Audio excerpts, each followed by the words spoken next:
Yeah, welcome to our next class on energy production.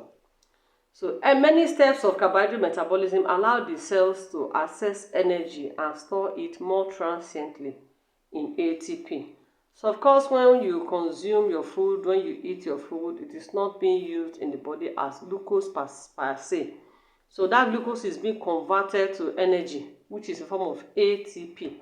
And this ATP is what the body now uses. Now, the cofactors NAD and FAD are sometimes reduced during this process to form NADH and FADH. If you check out our glycolytic pathway very well, you will see cofactors like this.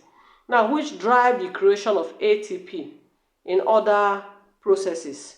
One molecule of NADH can produce 1.5 to 2.5 molecules of ATP, whereas a molecule of FAD, the reduced form of FAD, yields 1.5 molecules of ATP. So we'll not be talking much on that.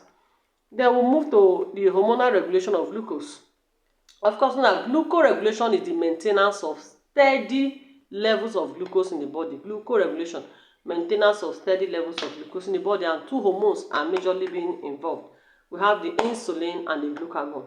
The insulin, both the insulin and glucagon are produced by the islet cells, the beta cells of the islets of the Langerhans of the pancreas. And these two hormones, they play a kind of opposite role. When there's so much glucose in the circulation, insulin is being secreted to bring it down.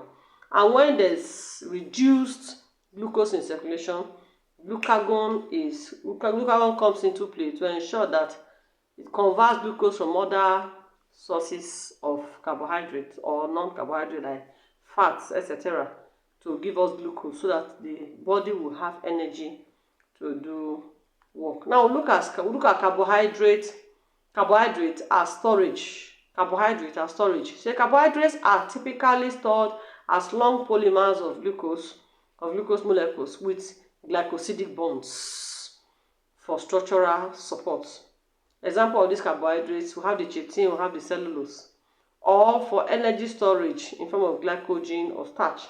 However, the strong affinity of most carbohydrates for water makes storage of large quantities of carbohydrates inefficient due to the large molecular weight of the solvated water carbohydrate complex. Now, in most organisms, excess carbohydrates are regularly catabolized to form acetyl-CoA, which is a feedstock for the fatty acid synthesis pathway.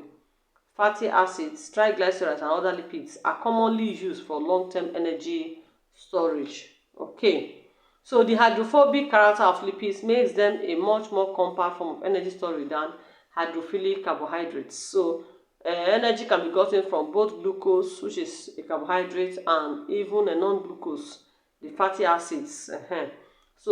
But those fatty acids conversion of fat to glucose to give energy to serve as fuel is not supposed to be a long-term stuff. If it becomes a long-term stuff, then the person can come down with some problems, some disease conditions like the diabetic ketoacidosis. So let us continue. We said glucogenesis permits glucose to be synthesized from various sources, including lipids. So when there's shortage of glucose in circulation, it's not only the glucose is not being synthesized only from the glycogen storage, no. So it can also be synthesized from lipids. In some animals, such as termites, and some microorganisms, such as protists and bacteria, cellulose can be disassembled during digestion and absorbed as glucose. So in our next class, we'll be talking about carbohydrate metabolism disorders. See you in my next class. Bye.